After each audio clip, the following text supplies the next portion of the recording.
Hello friends, কেমন আছো তোমরা? আমি তো ভালো আছি, আশা করি তোমরা সবাই ভালো আছো, সুস্থ আছো। দেখো, আজকের আমাদের বাড়িতে একটা পুজোর আয়োজন হচ্ছে। আজকে রান্না পুজো, তোমরা দেখতেই পাচ্ছ, বুঝতে পারছো রান্না পুজো আছে, কত কিছু আয়োজন হবে।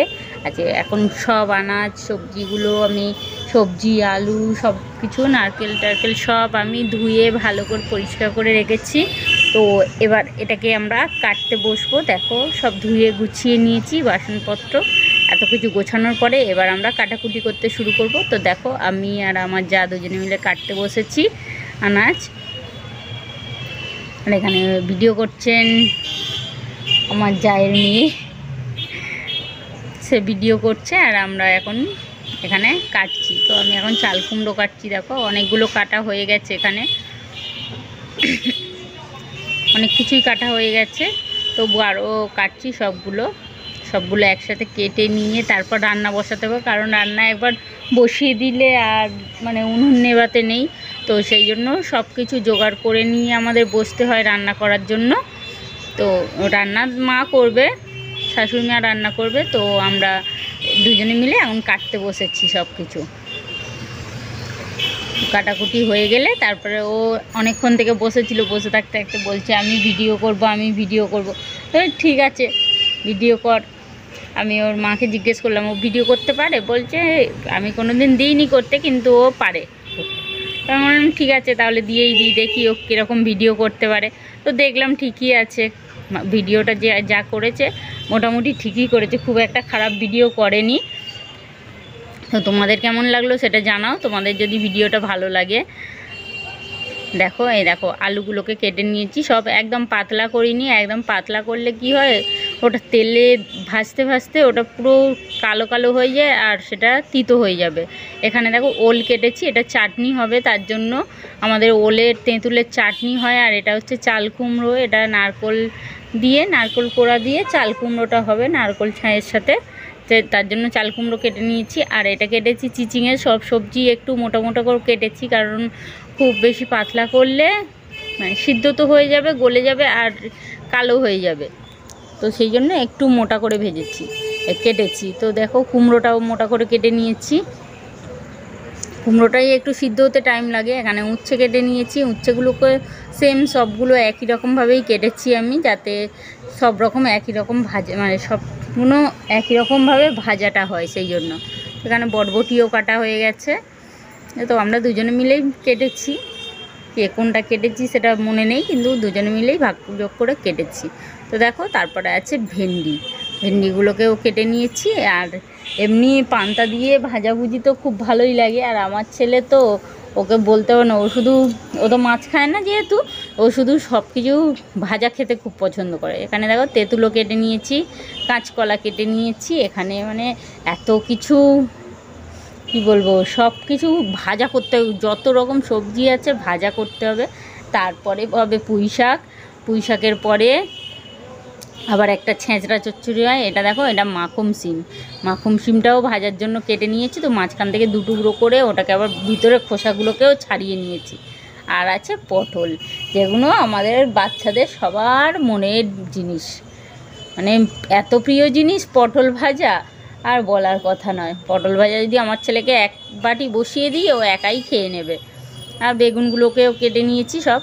তো আমার ভিডিওটা কেমন লাগছে সেটা একটু জানাও আমাকে, যদি ভালো লাগে তাহলে অবশ্যই একটা লাইক করে দিয়ে কমেন্ট করে আমার পাশে থাকবে। আর দেখো, কাঁকরোলগুলোকেও ছাড়িয়ে কেটে নিয়েছি, কাঁকরোলগুলোকে ছাড়াতে হয়, না হলে ওর যে কাঁটাগুলো বেরিয়ে থাকে, ওই জন্য আমার শাশুড়ি মা বলে যে ছাড়িয়ে কাটতে। আর দেখো, এই যে চালতা কিন্তু সবাই কাটতে পারে না। দেখো, চালতাটাকে ভালো করে ছাড়িয়ে নিয়ে ওটাকে কেটে নিয়েছি। এবার ওটাকে আবার শিলনোড়া দিয়ে ভালো করে থেতো করতে হয়, থেতো করার পরে তারপর ওটাকে চাটনি হয়। আর এখানে পুঁই শাকগুলোও কাটা হয়ে গেছে, পুঁই শাকটা যেহেতু হবে, ইলিশ মাছের মাথা দিয়ে পুঁই শাক হবে, তো তার জন্য পুঁই শাকটাকেও কাটা হয়ে গেছে। সব আনাজ কেটে জোগাড় করে নিয়েছি রেডি করে। আর এখানে পুঁই শাকের জন্য আনাজ কেটে নিয়েছি, আলু কুমড়ো বেগুন দিয়ে দিয়েছি পুঁই শাকের জন্য। পুঁই শাকে তো এগুলো দিতেই হয়, সে তো সবাই জানো। আর এটাও হয়ে গেছে, পুঁই শাকেরও আনাজ কাটা হয়ে গেছে। আর আছে দেখো, একটা ছেঁচড়া চচ্চড়ি কেটেছি, এই যে ছেঁচড়া চচ্চড়িতে আছে সব রকম আনাজ আছে, সব সবজি আছে, প্লাস এর মধ্যে খোসাগুলোও আছে। আলুর খোসা আছে, কাঁচকলার খোসা, ঝিঙের খোসা, কাঁকরোলের খোসা, সব রকম খোসাও দিয়েছি একটু একটু করে। এই চচ্চড়িটা কিন্তু দারুণ লাগে, এটাকে ছেঁচড়া চচ্চড়ি বলে, কিন্তু দারুণ খেতে লাগে। এটা আমাদের রাতে খাওয়া হয় সেই জন্য। আর এখানে আমি নারকেল কুটছি, দেখো নারকেলটা কুটে নিচ্ছি। নারকেল অনেকগুলো নারকেল কুটতে হয়, তার জন্য মানে অনেকটাই হয়ে যায়, তো সেই জন্য আমি নারকেলগুলোকেও কুড়ে নিই ভালো করে। তো তোমরা দেখো, ভিডিওটা দেখে যদি তোমাদের ভালো লাগে তাহলে অবশ্যই একটু লাইক করে কমেন্ট করে আমার পাশে থাকবে, আমাকে একটু সাপোর্ট করবে, ঠিক আছে? যারা নতুন বন্ধু এসছো তোমাদেরকে জানাই অসংখ্য ধন্যবাদ, তোমরা তোমাদের মূল্যবান সময় থেকে সময় বার করে এলে আমার ভিডিওটাকে দেখছো তার জন্য। আর যারা পুরনো বন্ধু তারা তো সবসময় আমাকে সাপোর্ট করে যাচ্ছে, আমার পাশে আছে। আর নতুন বন্ধুরা তোমরাও প্লিজ একটু সাপোর্ট করো, আমার পাশে থেকো। আর তোমরা যদি এখন আমার চ্যানেলে নতুন হও তো প্লিজ আমার চ্যানেলটাকে সাবস্ক্রাইব করে নিয়ে পাশে থাকো বেল আইকনটাকে অল করে দাও, তাকে আমি যখন যা ভিডিও ছাড়বো সেটা আগে তোমাদের কাছে পৌঁছে যাবে, তোমরা সেটা আগে দেখে নিতে পারবে, ঠিক আছে? চলো আমি আগে নারকেলগুলো পুরোটাই কুড়ে নিই, আর অনেকক্ষণ সময় লাগবে নারকেলগুলোকে কুড়তে, এত পুরোটা তো আমি আর তুলতে পারবো না, তাই আমি কিছুক্ষণ তুলেছি। তুলে আমি নারকেলগুলো আগে ভালো করে কুড়ে নিচ্ছি। নারকেল কুড়তে সত্যি অনেকটাই সময় লেগে যায়, সব আনাজ কাটতে যতক্ষণ সময় লাগলো আমার, নারকেল কুড়তে ততক্ষণ সময় লেগে যায়। আর নারকেল কোড়ার থেকে বেশি আছে আমাদের মাছ ধোয়া, মাছ ধুতে হয়, চিংড়ি মাছ কাটতে হয়। মাছটা কেটেই দেয়, মানে দোকান থেকে কেটেই দেয়, তো দোকান থেকে কেটে নিয়ে তারপরে আর অনেক সময় হয় কি বাড়িতে নিয়ে আসে, বাড়িতে নিয়ে এসে কাটতে হলে তখন প্রচণ্ড টাইম লেগে যায়, অনেকটা টাইম ওখানে লেগে যায়। আর না হলে মাছ ধুতেও অনেকটা সময় লাগে, ইলিশ মাছের আঁশ তো ছোটো ছোটো আঁশ আটকে থাকে, কিন্তু ওগুলোকে ভালো করে ছাড়িয়ে ছাড়িয়ে আমাদেরকে কাটতে হয়, ধুতে হয় মাছগুলো। তো সব কিছু জোগাড়জাত আমরা রেডি করে নিয়ে তারপরে আমরা গ্যাসটা জ্বালবো। গ্যাসটা জ্বালার পরে প্রথমে আমাদের ভোগের ভাত রান্না হবে, তারপরে আস্তে আস্তে সব কিছু রান্না শুরু হয়ে যায়। এই রান্না শেষ করতে করতে যে কত দেরি হয়ে যায় কি বলবো। অনেকের আছে মানে সকাল হয়ে যায়, আমরা ছোট যখন ছিলাম আমরা দেখতাম আমাদের মারা করতো, আমার দিদিমারা যখন করতো তখন আমাদের মানে সকাল হয়ে যেত, ভোর হয়ে যেত। দেখো এই যে আমার নারকেল কোড়া হয়ে গেছে, অনেকটা নারকেল, 7-8খানা নারকেল আমি কুড়ে নিয়েছি, পুরো ডেচকিটা ভরে গেছে। এটাতে নারকেল ছাই হবে, চাল কুমড়োতে দেওয়া হবে, পায়েসে দেওয়া হবে, তার জন্য পুরোটা নারকেল কোড়া হয়ে গেছে। এবার দেখো এই যে আমি এখানে প্রত্যেকটা সবজি যেরকম আলাদা আলাদা করে গুছিয়ে কেটেছি, এরকম প্রত্যেকটা সবজিতে আমি আলাদা আলাদা করে মশলাগুলোকে মাখাচ্ছি।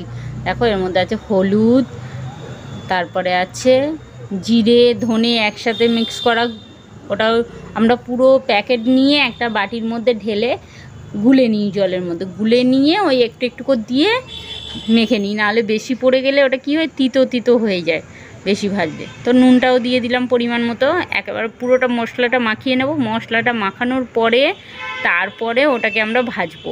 অনেকে মানে এমনি যখন আমরা বাড়িতে করি তখন তো আমরা কড়ার মধ্যে দিয়েই হলুদ নুন দিয়ে দিই, আর যখন রান্না পুজোর হয় তখন প্রত্যেকটা সবজি আলাদা আলাদা করে কেটে নিয়ে প্রত্যেকটা সবজি আলাদা আলাদা করে মশলা পর্যন্ত মাখিয়ে নিই, মশলা মাখিয়ে নিয়ে সব রেডি করে নিই। দেখো আমি তো এখন মশলাটা মাখছি, পটলে মাখছি ভালো করে। আর আন্দাজ মতো জিনিস নুন হলুদ না দিলে কোনো তরকারিতে টেস্ট হয় না, তো সেই জন্য আন্দাজ মতো মশলাটা দিয়ে নিচ্ছি, নিয়ে ভালো করে মেখে নিচ্ছি, তারপরে ভাজবো। তো আমাদের বেশি রাত হয় না, আমরা যেহেতু একটু সন্ধে সন্ধে শুরু করে দিই, খুব সন্ধ্যের দিকেই শুরু করে দিই। সন্ধ্যে মানে কি 8টা সাড়ে 8টার দিকে আমরা গ্যাসটা জ্বালিয়ে নিই, তো একবার জ্বালালে তো আর বন্ধ করতে নেই, পুরো রান্না করে তারপরে বন্ধ করতে হয়, তো তার জন্য আমরা একটু জোগাড়জাত করে নিয়েই বসছি। যেহেতু আমাদের বাড়িতে ছোট বাচ্চা আছে, তার জন্য ছোট বাচ্চার জন্য তো একটু কিছু স্যাক্রিফাইস করতে হয়, তাই না? তো সেই জন্য ছোটো বাচ্চাগুলো ঘুমিয়ে পড়বে, কষ্ট পাবে, কান্নাকাটি করবে, তার জন্য একটু সন্ধে সন্ধে আমরা বসিয়ে দিই। সন্ধে বসিয়ে দিলে আমাদের তাও রাত্রি 2-3টে বেজে যায় শেষ হতে হতে। 3-4টে উনুন আমাদের জ্বলে, তো তার মধ্যেও আমাদের 2-3টে বেজে যায়। আর আরও অনেকের তো থাকে, অনেকের দেখি মানে ভোর হয়ে যায়, কাউর কাউর আছে এরকম ভোর হয়ে যায়। দেখো একটা একটা করে আস্তে আস্তে সব কটা সবজিতে আমি মশলা মাখিয়ে নেব। মশলা মাখিয়ে দেখো যে কোনো রান্না, বাড়ির রান্নাও যখন আমরা করি, যখন পুরোটা জোগাড় করে নিয়ে আমরা রান্না করতে বসি তখন কিন্তু আমাদের তাড়াতাড়ি হয়ে যায় রান্নাটা। আর সব যদি একটা করব, একটা কাটবো, কড়াই বসিয়ে দিয়ে আর একটা কাটবো, এরকম করতে করতে না অনেকটা দেরি হয়ে যায় রান্না করতে। আর সব যদি আমরা একসাথে জোগাড় করে নিয়ে রান্না করতে বসি তাহলে খুব তাড়াতাড়ি রান্নাটা হয়ে যায়। তো সেই জন্য আমরা আগে সব জোগাড় করে নিচ্ছি, তারপরে রান্না বসাবো। আমার ভিডিওটা কেমন লাগলো সেটা জানাতে কেউ ভুলো না, সবাই অবশ্যই মনে করে একটু জানিয়ে দিও যে আমার ভিডিওটা তোমাদের কেমন লাগলো। ভেন্ডিটাও মাখিয়ে নিলাম, সব সবজিগুলোই মাখানো হয়ে যাচ্ছে। মাখিয়ে নিয়ে তারপর আমি রান্না বসাবো। ঠিক আছে, আমি সবাইকে কিন্তু নিমন্ত্রণ করছি, যে যে ইলিশ মাছ ভাজা, পান্তা আর সব কিছু, মাছের মাথা দিয়ে পুঁই শাক, এত রকম ভাজাভুজি যদি কেউ খেতে চাও, যদি কারোর খাওয়ার ইচ্ছে হয় তাহলে কিন্তু অবশ্যই তোমরা আসতে পারো আমাদের বাড়িতে বিশ্বকর্মা পুজোর দিনে পান্তা খেতে। দেখো সবগুলো আমার মাখানো হয়ে গেছে, রেডি হয়ে গেছে একদম। দেখো কত রকম মেনু, যেন মনে হচ্ছে একটা 56 ভোগ সাজিয়ে রেখেছি, এত রকম মেনু হয়েছে। আর এই যে আছে চিংড়ি মাছ, ইলিশ মাছগুলো এখন ধোয়া হচ্ছে, আমার যা এখন ধুচ্ছে ইলিশ মাছগুলো, প্রচুর আছে। তারপর আবার আমি এক্ষুনি হাত লাগাবো, আমিও বসবো, কারণ একা হবে না। দেখো এই যে এত মাছ, প্রায় 7-8 কেজির মতো ইলিশ মাছ, তো এতটা মাছ একা ধোয়া যায় না, সম্ভব হয় না, সময় লাগে অনেকটা। তো এখানে দেখো আমাদের তো রান্না হয়ে এসছে, মোটামুটি সব রান্না হয়ে গেছে। ভোগের ভাত, এইটা সব রকম ভাজা, সব রকম ভাজা হয়ে গেছে। এটা ডাল হয়েছে, ডাল চচ্চড়ি, ডাল চচ্চড়িটা দারুণ টেস্ট হয়। আর এখানে পায়েসও হয়ে গেছে, চাটনি হয়ে গেছে। দেখো এটাও ভাজা একটা প্লেটে, মানে বারকোষের মধ্যে রাখা হচ্ছে ভাজা। এখানে দেখো চাল কুমড়ো হয়েছে নারকোল ছাই দিয়ে, এখানে নারকোল ছাইটা শুধু ভাজা হয়েছে, আর হয়েছে চালতার চাটনি। ঠিক আছে, তোমাদের কেমন লাগলো সেটা তোমরা আমাকে অবশ্যই কমেন্ট করে জানাবে। তো আমাদের রান্না তো সব রকম শেষ হয়ে গেছে, আমিও ভিডিওটা শেষ করে দিচ্ছি। মাছও ভাজা হয়ে গেছে দেখো, আর আমি কিন্তু ভিডিওটা এখানেই শেষ করে দিচ্ছি। টাটা বাই বাই, আর like comment share and subscribe করতে কেউ ভুলো না, ওকে।